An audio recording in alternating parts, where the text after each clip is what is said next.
Welcome back to day 2 of the Centre Court MBA Festival. Yesterday we had a very insightful full day with both admissions directors and career services directors from pretty much all of the world's top business schools from the US, from Europe and from Asia. So why would we change on day 2?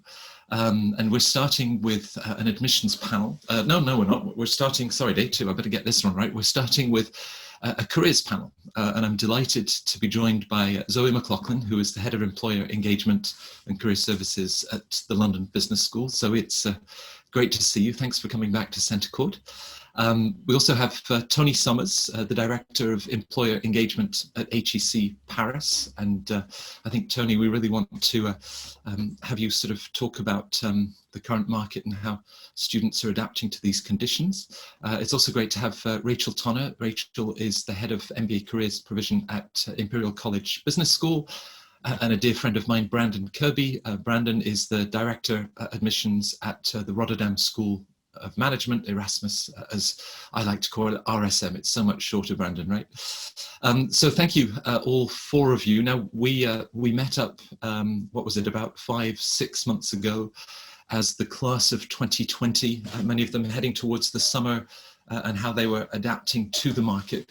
So we thought we'd start with sort of the big picture, both for that class of 2020, but already, of course, in the discussions that you have with recruiters and the work that you're doing with all of your MBA students, what you're seeing looking ahead. So Zoe, if we can start with you. I know that your colleagues in admissions are seeing record volumes.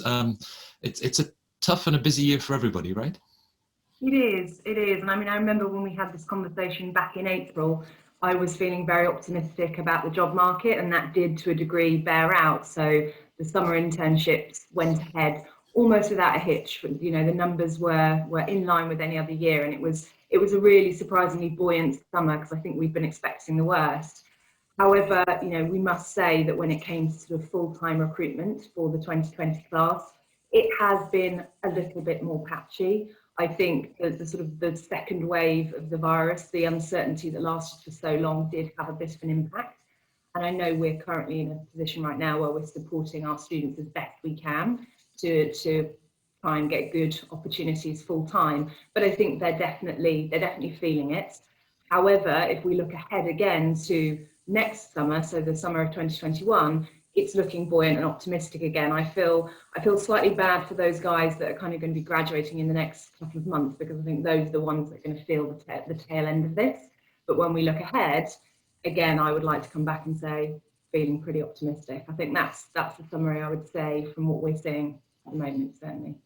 Well, don't lose the optimism, and I'm sure your LBS students that's equally true for them. When you describe the market as patchy, as you look at a more granular level, you know, you're still seeing hiring, whether in consulting, healthcare, supply chain, technology. Is it that there are just fewer offers, or that it's for positions that won't start immediately? Maybe they're being postponed until the beginning of next year? Yeah, I think if I could describe it in one word, it would be caution. It feels like companies are approaching with caution. I think they were very comfortable making summer offers because they just didn't want to shut down that talent pipeline. And there isn't as much of a commitment there. They can bring people in for a shorter time. I think when it comes to making full-time offers, they are concerned about offering students roles which might not then go on to be fulfilling opportunities for them. So if we look at consulting, which was very buoyant over the summer, they actually converted all of their summers, which is a fantastic thing, those summer internships, but obviously leaves less opportunities for those coming back to the consulting market full time. And I think consulting firms have been a little bit cautious. They don't want to make full-time offers until they have a clearer view of their project pipeline. So if anything, they're saying we're really confident that we're going to take loads of great summers next year, but for full-time, we're just slowing it down slightly. So where this time of year, we would probably have over 200 students going through consulting interviews, I would say it's more like 100. So it has had an impact on some of the traditional structured hiring for this current class, definitely. Got it. Tony, you and I have been working in this industry for long enough, and we've seen other downturns. As you look at this year, as perhaps it compares to 2009 or even 2001 or 2, what are you seeing at HEC? I would just like to reassure everybody that it's nothing like 10 years ago, or especially when there was something called a dot-com crash, which nobody probably remembers, which was really, really horrible. Every consulting firm stopped hiring, a lot of tech companies went to the wall, etc. What we've seen in the last 6 months has been, I think, across the board, a fantastic effort on the part of governments and industry to keep things going. That's been reflected in business schools. When the COVID crisis hit, we decided with our companies not to do a survey and then sit back on the results of that survey, but we've been doing very specific outreaches to all our companies for the last 6 months. What we've seen, the result at the moment is we are running a lot of our career fairs right now. The numbers of companies who are coming to our career fairs, which are all virtual, has actually been higher than this time last year. So the companies are still interested in meeting profiles, in meeting good profiles. Their plans for 2021 are almost all positive. We've had very few negative signs from recruiters. You could probably guess who they were. I'm not going to name names. 2020 was difficult. As Zoe said, there were students who were graduating this year who looked at a great job market last year and the year before, and possibly were, a bit slower in terms of their job search plans and left it till January or February of this year, and they were caught just unfortunately by what happened. So yes, we've had more people from the class of 2020, looking at this stage, still looking, but the long term and even the medium term prospects are very good. As far as we can say, we never know, but I think they're pretty good. We're pretty relaxed about next year and subsequent years, and admissions are going very well as well. Yeah. Tony, you mentioned that we can at least remember that .com burst in 2001-2, and at the time, companies were called things like Arthur Andersen or Booz Allen Hamilton. They've all changed their names and their brands. But one of the lessons that they learned was, they didn't show up on campus and then paid the price for that in following years. That pipeline was interrupted. So even in a more challenging year, are you seeing that whether in consulting, tech that has had such a big appetite for your MBA graduates in recent years, that they're still very much engaged? Oh, absolutely. In fact, the virtual format suits companies. Not only, are we able to reach out to companies who we possibly wouldn't get to come on the campus simply because of physical distance. We're seeing our loyal recruiters coming back again, and so far in the events we've run, the recruiter feedback has been universally very, very positive. In fact, I think that even when we go back to in-person career fairs, which we will, because they're the best, I think there will be a lot of companies who look at this online option. They're comfortable with it now. They understand how it works. I think it's going to be part of the recruiting landscape for forever, I'd say, until as long as we're doing this. So there's lessons to be learned there, I think, on the student side as well too. Regarding presence on campus, well, I'll give an example without naming names, but we have McKinsey actually present or virtually present on campus 3 times between now and next Thursday. So that gives an indication of the level of commitment on behalf of one consulting firm. We'll make sure that the coffee machine is well stocked for those 3 visits that they're making. Rachel, I mean, all 4 of your schools. Sorry, Matt. I should specify they're not actually physically coming on campus. Right. So we don't have to look after the coffee. Rachel, all 4 of your schools incredibly international. Welcoming students from all over the world. What are you seeing? But both, in terms of a UK market, and then of course those that are also looking for potential next career steps outside of the UK. Definitely. So I'd probably say in terms of the cohort that are just exiting now, that are looking in the market, then exactly as kind of Zoe and Tony have mentioned, it's obviously a lot more of a challenging market. And I think where job searchers have found that they've potentially had more progress has been where they've been able to pivot. And I think that exactly as Tony mentioned about that forward planning and that plan A, plan B, being able to think actually, which parts of the market now are there more growth, whether from a location side or from an industry side, and then that focus and that career search around that part And I think that both on the short-term strategy is something that works well, and the fact that actually, like I said, there's segments of the market where there will have been growth or stability over the last 6 months and still in the next 6 months as well. So areas like the e-commerce space, areas of fintech like the e-payment. So there'll be kind of areas like digital transformation within consulting. So almost kind of, I think more of the strategies being thinking about what parts of the sector have the growth, and then focusing the job search around that. But then in regards to location, definitely that flexibility on location, and something where the students have almost had to just go out and try in the market is right. Let's travel back to, say, the UK, let's try job searching here for a set period of time. Actually, that hasn't worked. Then let's kind of go back to another region, and then let's try here. And we would probably say that where people have probably focused more on regions that are local to them, regions where potentially it aligns to their language skills, regions where there might be more movement, more change, then that has been quite. So I just think the adaptability around the job search isn't just purely based on the location or the job role, is something that's quite significant at the moment. And drawing on a comment that Zoe made, and that optimism for how things are already starting to look for next year, are individuals saying, well, okay, right now the job market sucks. This is a tough time, and either they're sort of saying perhaps there's a short-term position, even an internship that I could take on as I then think about the experience that will bring and subsequent opportunities beyond that, or even the entrepreneurs in that group that say, what the heck, I've been talking about starting my own business. The economy is going to be tough, but I'm going to give this a go. Are you seeing or hearing those sort of voices emerge?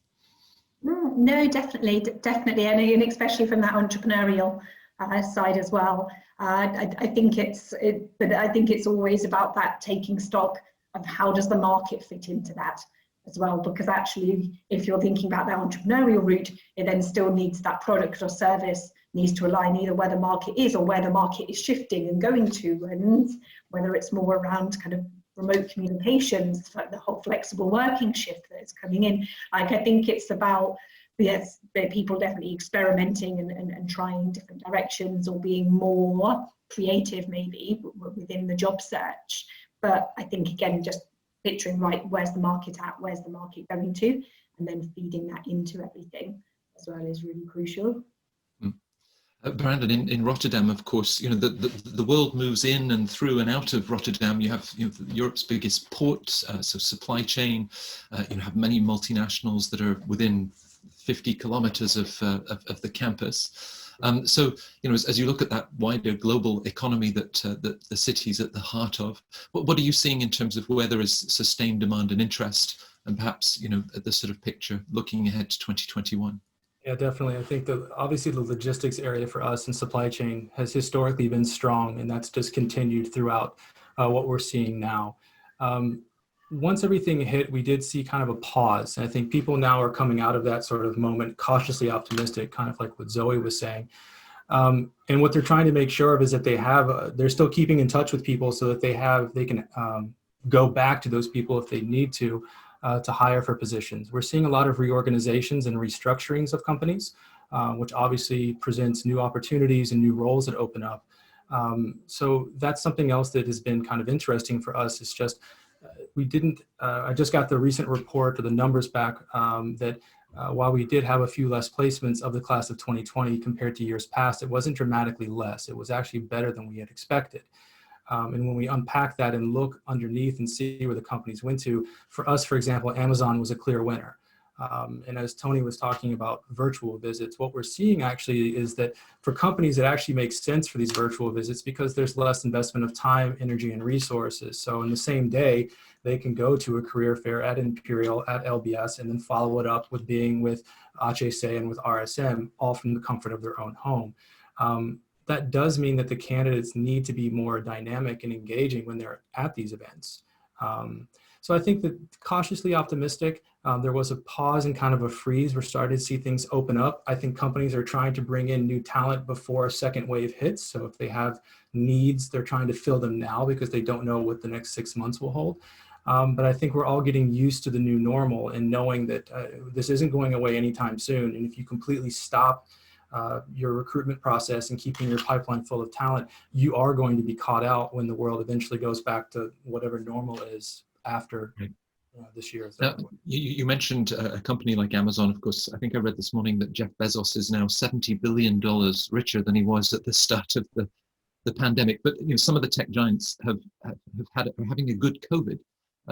Certainly, if you look at their stock prices, how does that translate? Because of course, tech at Rotterdam and these other schools, really has demonstrated in the last decade an appetite for your students, and even your curriculum reflects that, and the sort of skill sets that are going to be so essential. Digital transformation has been a core part of your curriculum. So do you feel that they're well prepared for those opportunities in the tech sector? I do, and I actually think it's less to do with the academic environment that they're going through now, more so than the world around them. I mean, talk about resilience. You need resilience to make it through an MBA program in a normal year. But now what our students are being asked, or sometimes, not even asked, just the way things are unfolding, they're having to deal with, to be adaptable and flexible more so than ever.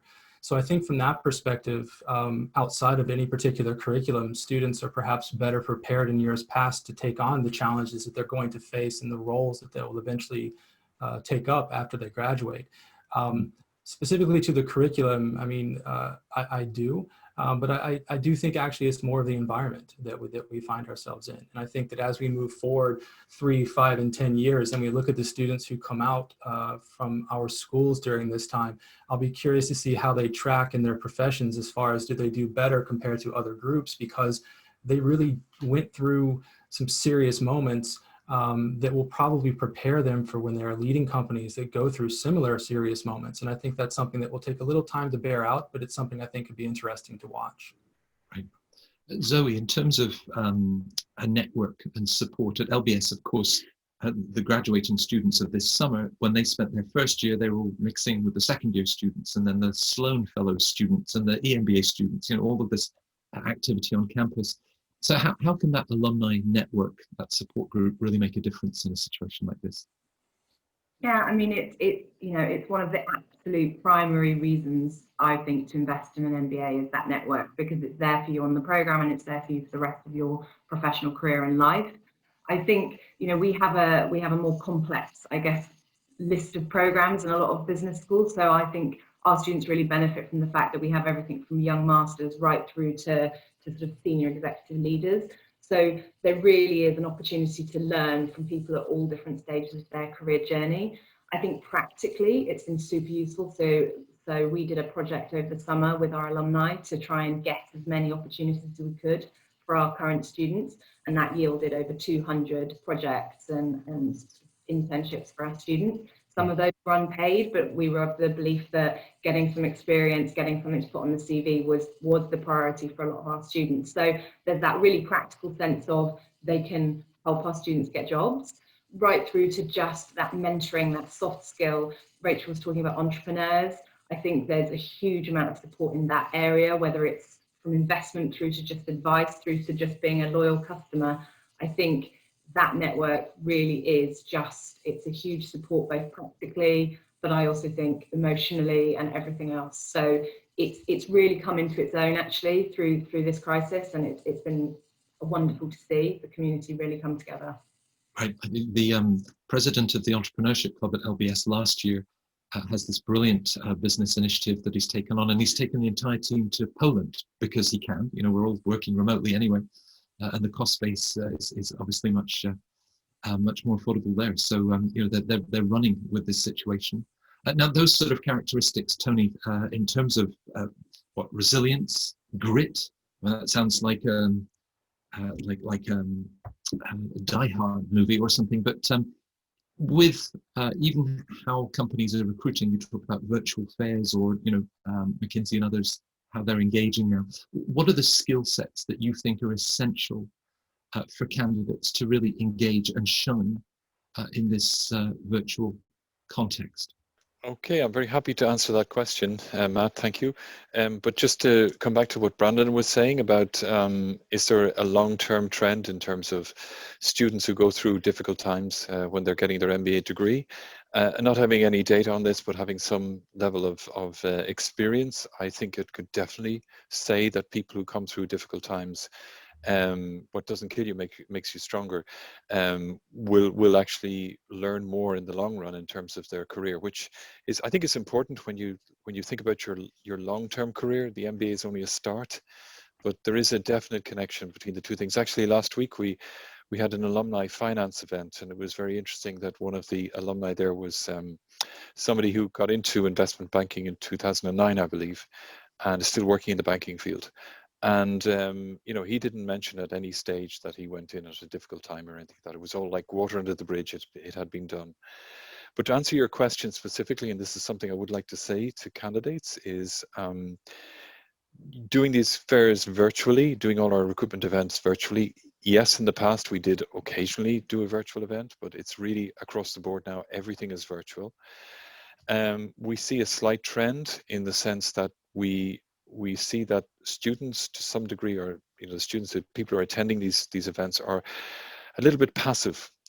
So what they tend to do is they listen to the presentation, they listen to what people like us have to say, I guess, and then they don't really, push it when it comes to maybe asking questions or getting more engaged.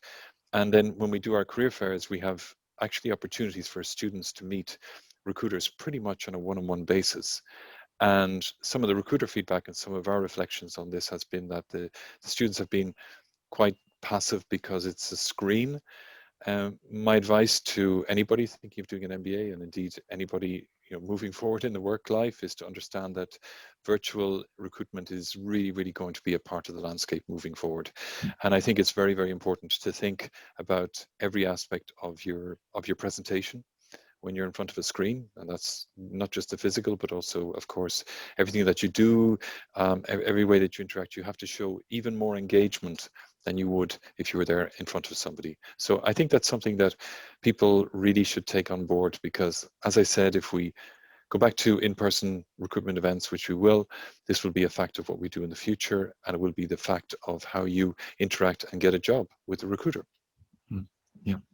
But picking up on that, Rachel, both for the class of 2020 and the new students arriving last month at Imperial, and the sort of the multimodal forms of learning that they're all adapting to, do you think for these groups that recruiters will actually say, well, you know what, almost like a badge of honor, they've sort of weathered such disruption, they've adapted in very sort of uncertain and ambiguous circumstances? They're exactly the sort of qualities that we need for this VUCA world that we describe. And Tony's point that recruiters will actually recognize and admire the sort of characteristics that that this group of students have had to show.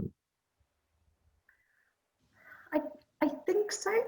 I completely agree. I think the fact that you have had to adapt, that you've had to adapt to a completely brand new classroom setting that you probably didn't expect at all when you maybe went through kind of a process of starting your MBA journey and your application.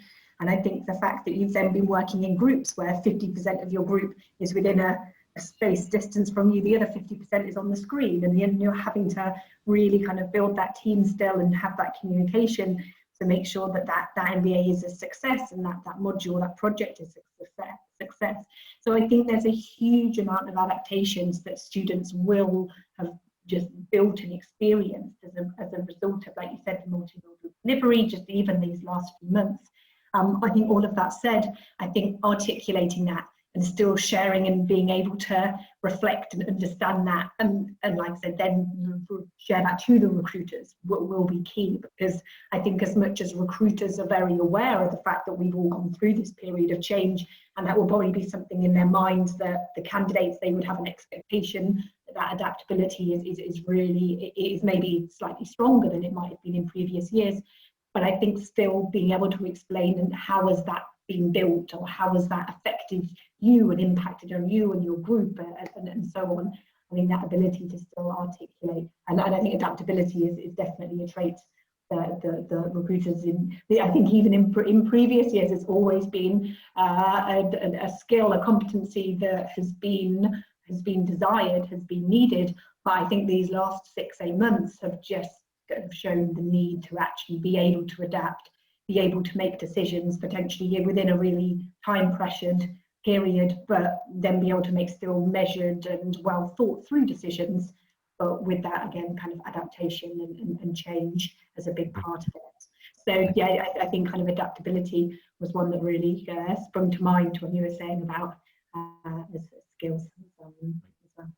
And with the leadership skills, Brandon, and sort of a global mindset that is embedded in your program, but even other areas, you've got the 17 United Nations SDGs and sustainability, all of these issues that I think are only going to be amplified, ever more important as we look at.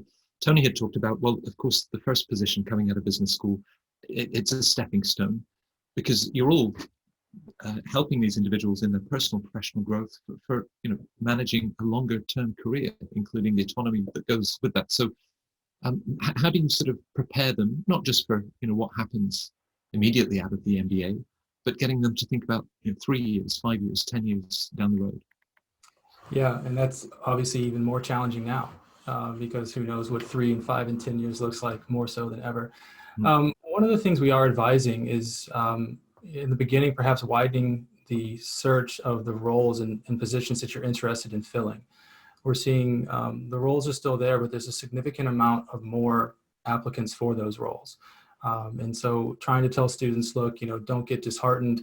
If you're getting a lot of rejections, keep aware of your mental fitness, making sure that, if you send out a batch of CVs and you keep getting, dings back, maybe work on some networking for a few days, something to not end up in that negative spiral, and to not take it personal, right? And I think that that's something that will be critical moving forward.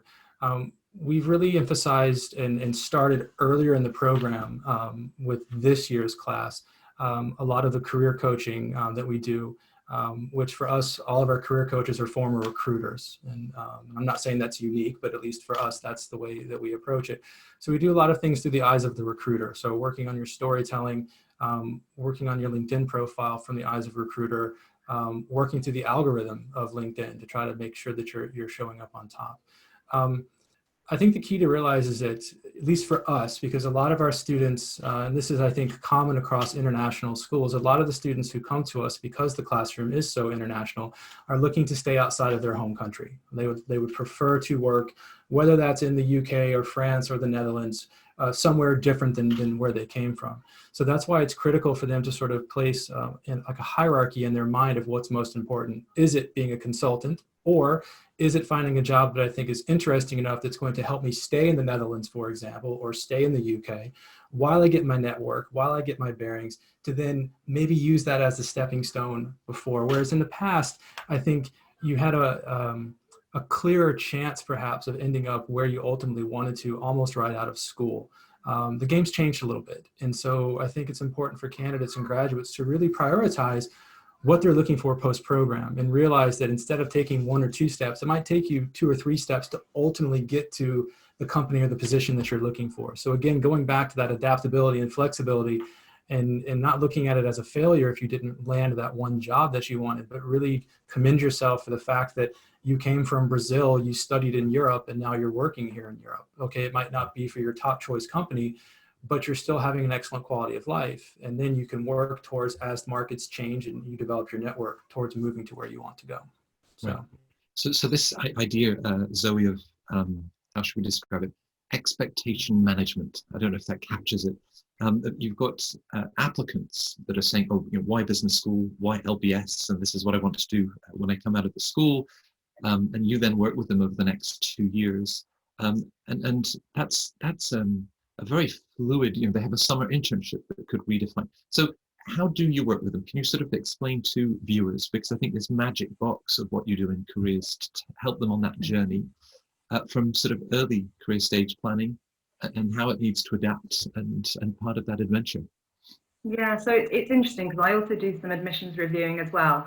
And I would say that in careers, sometimes I do go back to look at what people put on their admissions essays when it came to coming into the school. And I have to say there is often a big difference between what students said they wanted to do and what they come to careers saying they want to do. So I think there is already a movement from application to joining the program. And then I think the program itself is just such an inspirational thing, the people you meet, the experiences you have, that I think students will change their minds 100 times. And I think there's always a tension for us in Career Centre where we're trying to set people on a path to success.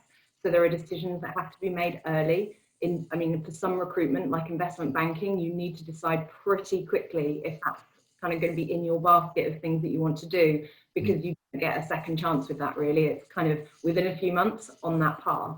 So there is this tension of trying to direct students, but also leaving them time to explore. And so I think we try and manage that with a sort of whole suite of things. And what Brandon said about starting earlier, we're starting earlier too, of sort of visioning and goal setting, and just a bit more time for students to explore who they are and what it is they want. Because I think sometimes students start with the career when really they should start with themselves. What are they good at? Where are they at their best? What do they really want to achieve? And is it a paycheck, or is it social impact, or is it intellectual satisfaction? And once they've started to bubble that up, I think it then makes the career options a lot clearer. But I think the beauty of the MBA is there is space to make a decision, try it out, decide it wasn't right, come back. And careers, luckily, we're always there for our students. You know, they come back to us in this endless loop of exploration, and we're there to help them depending where they are on that decision journey. So it's a partnership, but it's not a linear one, which I think students sometimes assume it will be when they join. Tony, with colleagues, Benoit, Sarah, and other members of the admissions team that are receiving these applications that talk about MBB, Big Four, product manager role at big tech, whatever. When you then sort of sit down with now students, they've been admitted to HEC Paris. What are some of the tools? I think you have boot camps, right, for people to really understand what the consulting industry might be like, or Zoe was talking about IB, just to give them a better sense. Are you then holding up a mirror on the back of those boot camps to see how that actually matches their talents and skill sets? Well, just to answer the question first of all regarding the admissions process and what happens during the program. We all work in careers, and we believe passionately in career transformation and the transformation of the MBA. I wouldn't be in this job unless I believed it, and we see this a lot. So actually, one of the things, speaking for myself, that I don't look so closely at when I see an admissions file is the career aspirations. I mean, they're important, but they're not the most important thing. What I look for is fit. I try to see if that applicant will be happy at HEC. Is that, is he or she coming for the right reasons? Will it work, etc. More than the career aspirations, because as Zoe said, you can go back at the end and you find a completely different picture than at the beginning. In terms of preparation, what we do try to do is we try to give people a quick taste of what it's like in a specific sector, especially sectors that are quite popular. And consulting is the best example of this. People come to business school, they get sucked into the consulting mindset. They think that they probably should be consultants when they finish. If they have an offer from McKinsey or an MBB, they've made it. And you can see quite clearly that, they're just not suited to it. And that's not a negative at all. In fact, there's only a certain type of person who's suited to this job or this career. There's another type of person who's suited to this career. So one of the things we try to do, and I'm sure we're not unique in this, is we try to help people to make the correct decision early in terms of maybe, saying, okay, that's not for me, because every choice that you make has a time investment. And if you say, for instance, I want to do consulting, well then if you then realize that between the time you arrive and the time you will be actually start interviewing, which for a January intake will be 9 months later, you should have cracked anything between 80 and 100 120 cases. Now, lots of people do that. Lots of people are successful. I think last year we had 27% of the class went into consulting. And that's just with consulting firms, not with internal consulting as well. But if you're cracking 80 cases, you're not doing something else. So we do deep dives into all our sectors. We have a complete team, as everybody else does, and we have sector-specific career coaches who work with their students. We do treks, etc., all those things. But actually, one of the key things we try to do is give people a taste really early. We call it first steps in. So first steps in consulting, first steps in finance, first steps in tech, luxury, etc. Right. Okay. Rachel, for Centre Court, I had the chance to interview the students, now graduates of your schools. It's a wonderful exchange, and I asked them, in terms of the support that they got. Yeah, the career services team was just fantastic, and it strikes me that they might remember one of the strategy courses that they took, or a sort of a behavioural organisation class, maybe organisational behaviour.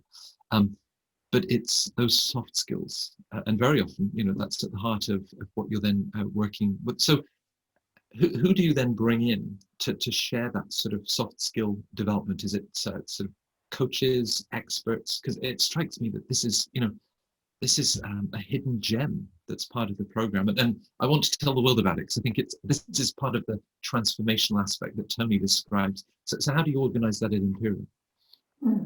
So I'd say it's probably a combination. So it's kind of Zoe touched on this idea of a suite.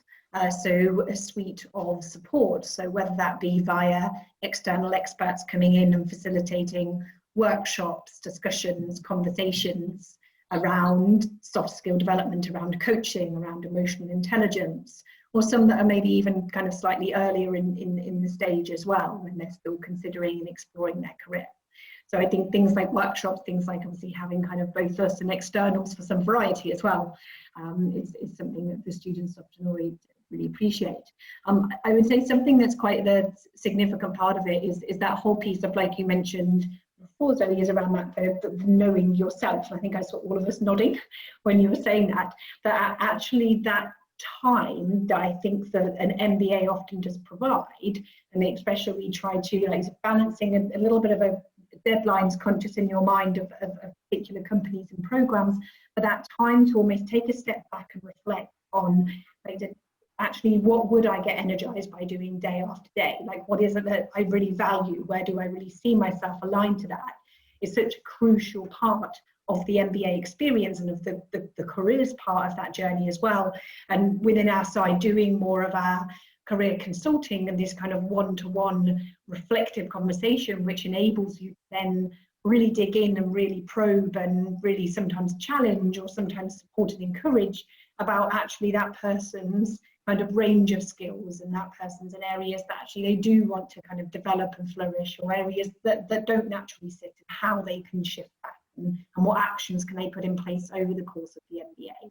I think that piece, that time to almost have that reflective conversation and to then build on that and have actions, have goals as a result of that, then can really enable those soft skills to carry on being developed alongside things like some of the academic skills, harder skills as well, that they build through the MBA.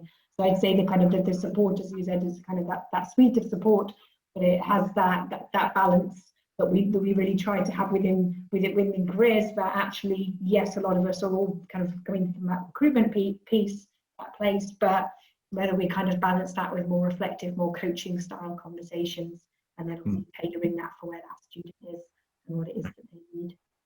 Yeah, one of my favourite business school projects, there must be thousands I've never discovered or heard of, but at RSM, Brandon, you have this, it's called I Will, and it's a goal setting, and you've been doing it for over 10 years now, and there are tens of thousands of students, staff, the dean, I think, maybe visitors to the school, but everyone has this sort of goal setting project called I Will. How does that fit into this idea of sort of self-awareness, identity, value system, the things that really matter to someone, and how that will then help to shape the sort of career they pursue?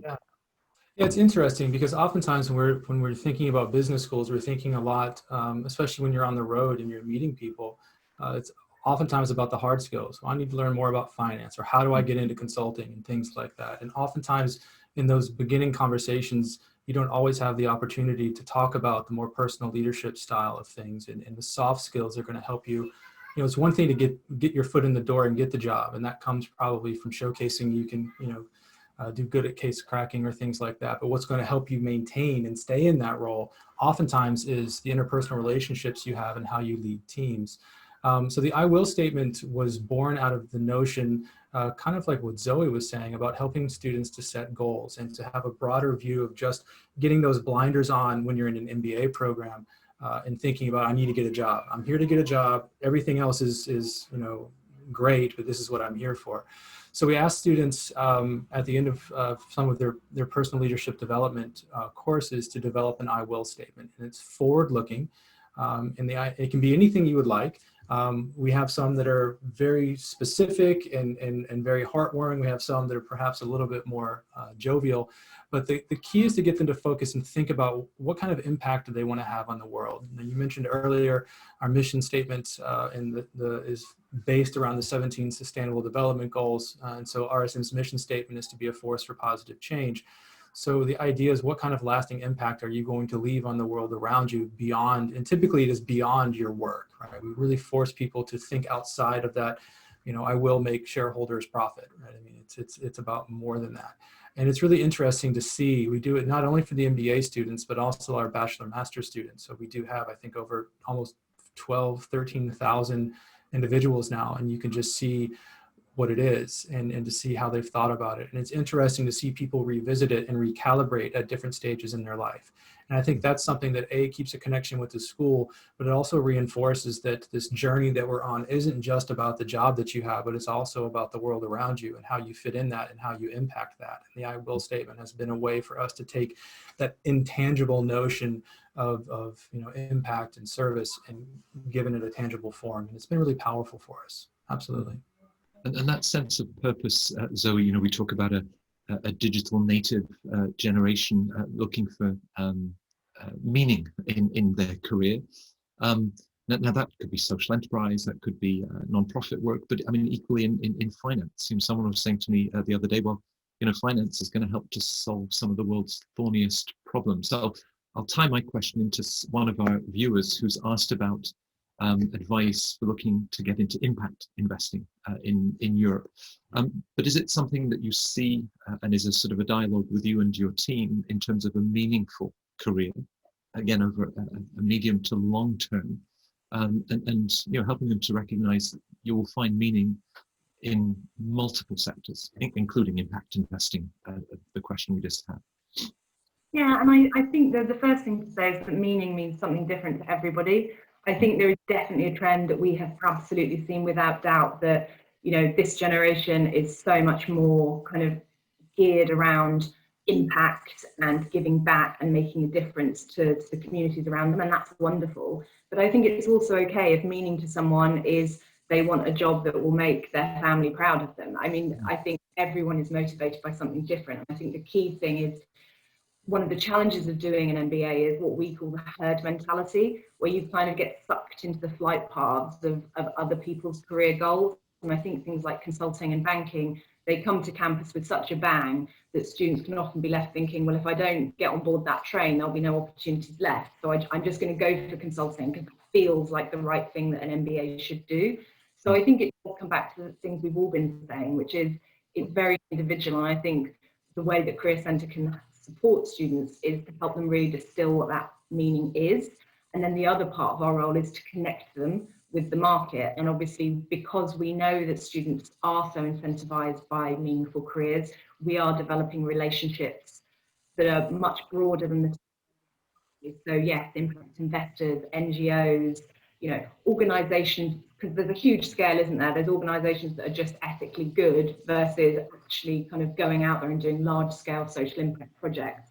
And we work with recruiters across that whole spectrum and help students identify where they could find meaning in perhaps an industry that wouldn't typically appeal to them. So yeah, but as I say, it all starts with the student and what they want and what they need to make them feel that they've attained that meaningfulness.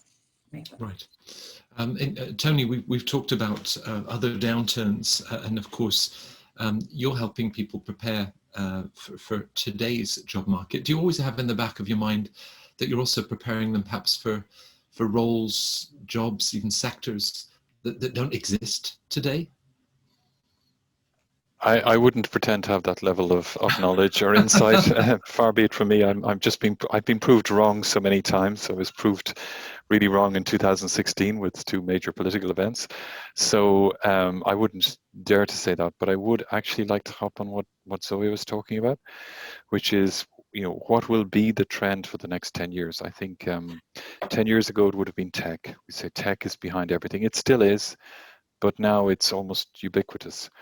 But actually, for the next 10 years, impact, sustainability, everything that's around that is going to be key for everything. I think we've been slightly deflected in the past year because of COVID to see actually what's going on in terms of, what the good side and the bad side. So China, for instance, is saying they want to be completely carbon neutral by 2050 or 2030. I can't remember. That's huge. BlackRock, I saw recently, the biggest investment company in the world, is saying, well, we're not interested in any non-impact or sustainability investment in the future. These are not just all empty words. Actually, they mean something. I think the lesson we could take away from COVID actually is to say that if supply chains get affected, everything gets affected, and this will happen if we continue on this path of just not paying attention to the world around us. It's your responsibility. I mean, I'm talking to the people who are listening to this. I think it's very important to think about this. And if your career has this element or includes this element, whatever it is, I think that you're really setting yourself up for a lot of success and be doing something meaningful for business and society in the future. So yes, sustainability is everything. By the way, just to come back on one point, which is this morning we actually had a meeting to talk about our Impact Career Day, which will take place next February. And we had a good discussion. Actually, it was not just MBAs, but also the master's students. And one of the things they said is they don't want any companies at the event that are just greenwashing. They don't want companies there that are just saying, hey, there's an impact event, let's do that, we look great there. So actually our focus in terms of recruitment is going to be on NGOs, startups, people in alternative energy. In fact, we're going to be focusing more on the so-called smaller companies and organizations than the big ones, because very often the big ones will have maybe 1 or 2 sustainability jobs and that'll be it.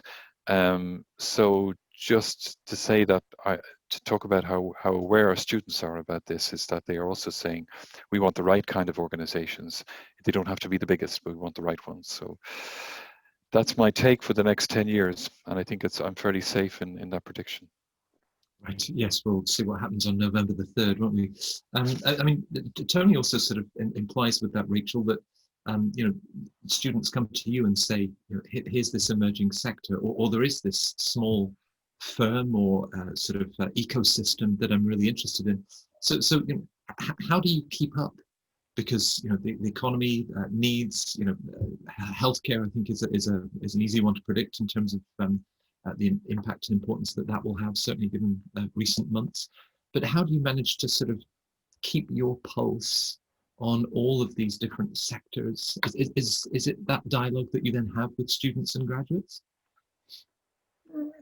I think it's a bit of a mix of things. I think firstly, within the careers team and the structure of the department, there are more sector specialisms. So people would then have that focus on one industry, which then enables them to kind of be digging into it more regularly, attending more relevant kind of conferences, events, various different activities, speaking with industry experts and these sorts of things, rather than everyone being in a position where they need to try and know everything about every sector, which is obviously a huge challenge. So I would say that's probably what one part of the strategy and the approach is, just to enable people to have that focus and then use kind of tools and resources and activities to make sure that knowledge is still current. I think another part of it is also, in a sense, just listening to what the students' questions are and the students' desires and needs and interests are, and then making sure that we're then taking that away to then feed into our learning and then feed into kind of what it is that we're providing and we're offering. So I think that kind of those 2 parts are really, really, really intertwined. But it would also be about that engagement with stakeholders. So us running things like industry panels, engaging with faculty as well, who have those expertise and who have a huge amount of interest in constantly growing knowledge. as well in particular subjects. So like I said, I think probably a combination of things, but just trying to not kind of spread ourselves too thin as well for every person, and just trying to have a bit of a focus is something we really need to do. Right. Brandon, you have met potential applicants in every corner of the world. Probably the last 6-7 months has been the less travel you've ever done in the last decade. When you have those conversations, and Tony was addressing our audience a few moments ago, as you talk about the MBA, how it will fit in a person's personal and professional development, whether you've met them at an info session, a fair, whatever it might be, and of course Centre Court today, what do you like to leave them with? Some sort of takeaway for them to go away and think about in terms of the MBA, that development, just to give real sense to a big investment that they're making, both their time, money, and to really help them to sharpen their thinking about the role that the MBA will play in that development process. Sure. I think the thing that I would leave people with doesn't change regardless of COVID or the current situation we have, especially when it comes to relating to how to decide to do an MBA or not. You have to understand your why. If you don't understand why you're doing an MBA, that's your first mistake. And when I say that, it's not, oh, I want to be a consultant, or I want to be a banker, or I want to be an impact investor or an entrepreneur. Because the what you do after an MBA can change. And I think all of us here have experience with candidates who at the beginning of the year said they absolutely 100% wanted to be insert job here, but at the end of the year ended up so far away from that original thing. So understanding your why is really critical, especially because it's going to help you cut through some of the uncertainty that we're dealing with right now. It will act as your guiding light, in the storm, so to speak, to help pull you through. And I think for candidates who are potentially considering starting programs, either in January or next September, or whenever that might be, understanding your why is going to be really critical, especially as you start doing that list of items in your head of should I do this or should I not do this, especially as it relates to your career. I think that's a big question for a lot of people. We start in January, so it's a little different than other programs. And so the candidates that we have registered for next year, they're getting close to that decision point where they're going to have to leave their job soon. And that makes it real. It's all fine when you have 8 months to, I can defer or not, or do I go, do I not? But we're getting into that window now where people are going to have to start giving notice.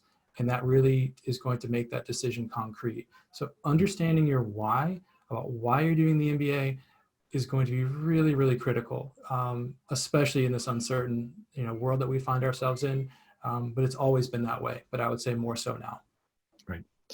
Zoe, David and the team in admissions sent a note to everybody that has applied in round one with such, how was it described, of such overwhelming volume of applications.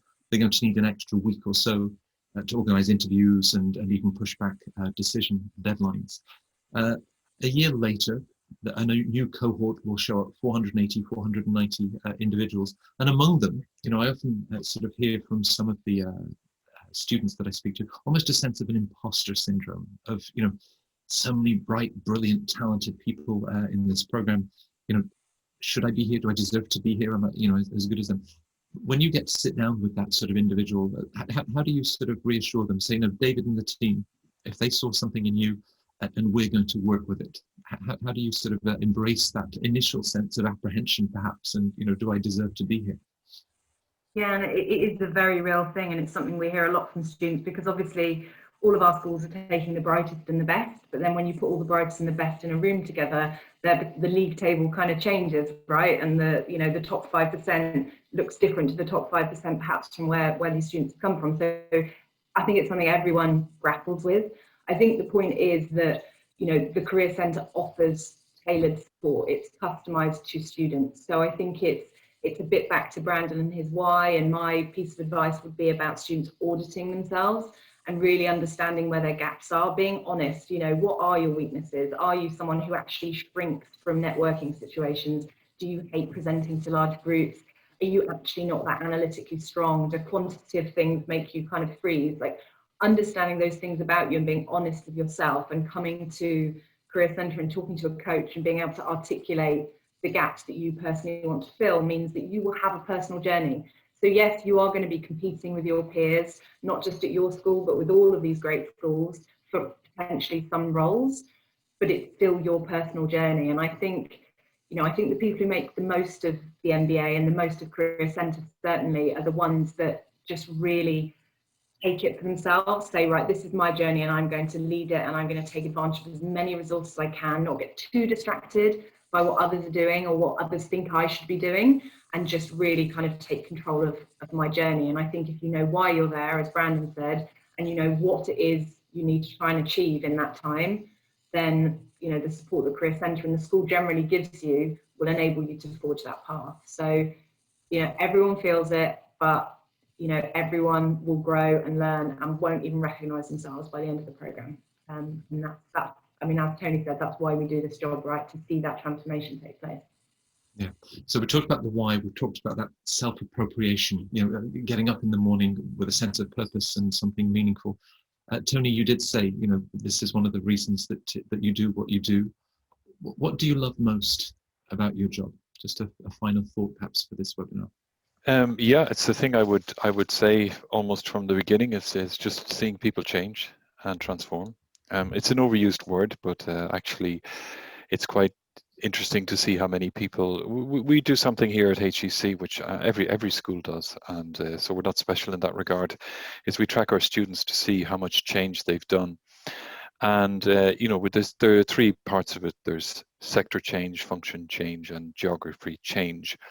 And something like 70% of the students change 2 out of 3, and 30% change 3 out of 3. So you're talking about people coming to a business school with already experience, with already, a lot.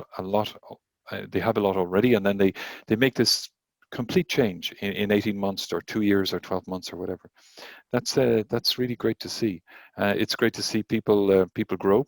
It's great to see people change, to see this development happening, and also from speaking to alumni who've been out quite a while, even though they may not refer to the MBA much anymore or what actually happened to them in their job search, it's true that it has immeasurably changed their career prospects. So that's why I do the job, right, to see that.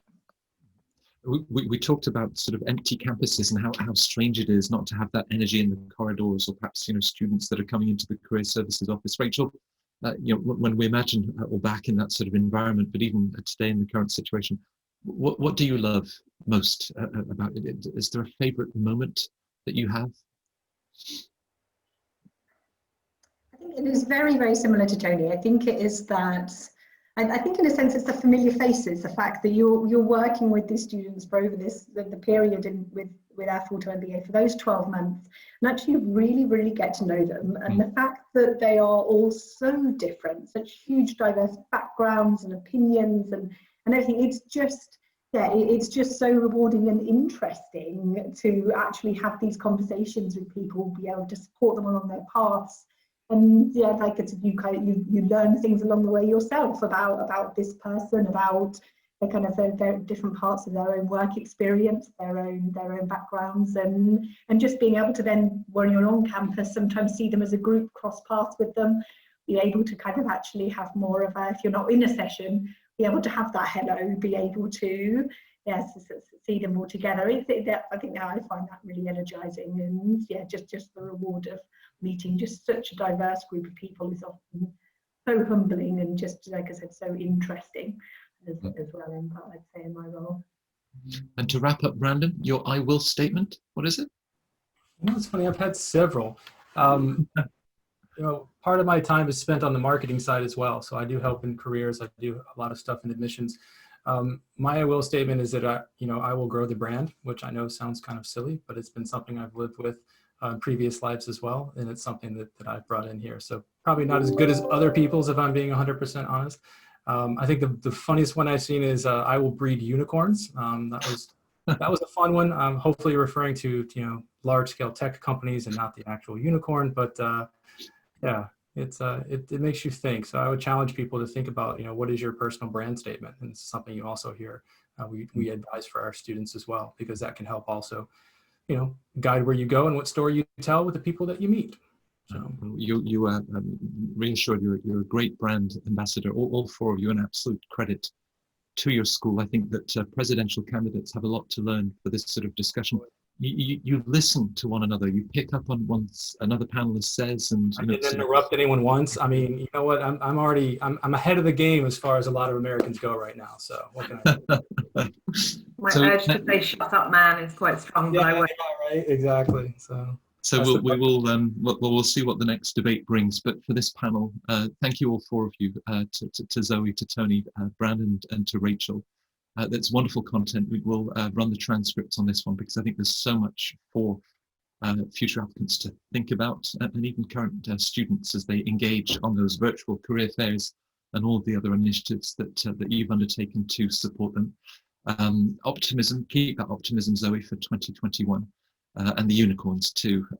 Thank you, all four of us, for joining us at Centre Court. Thanks, Matt. Bye. Thank you for having me. Bye-bye.